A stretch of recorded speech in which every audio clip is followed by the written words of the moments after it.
Just back on the carbon tax for a second.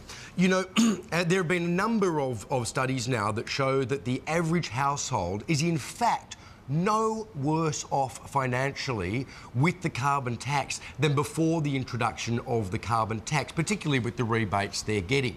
Also, the longest term study of all the literature around man-made climate change demonstrates that 97 out of 100 recognised climate scientists who are peer-reviewed agree that carbon is a major contributor to climate change and that it's only getting worse.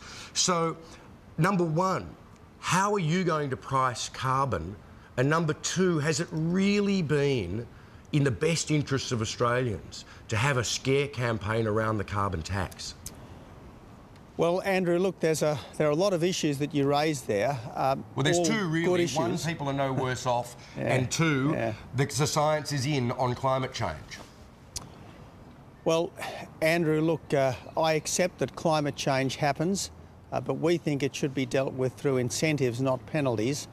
We want to go out into the marketplace and buy emissions reductions. We can do that much more cheaply than hitting the public with a $10 billion a year tax. How do you buy the emissions reductions, Mr Abbott? I think that's what we're aiming at here. We want to know how you're going to do it. Through our emissions reduction fund. But look, the other point to make is that under the coalition, they'll lose the carbon tax, but they'll keep the compensation. I want to make that crystal clear to the Australian people. You will lose the carbon tax, but keep the carbon tax compensation.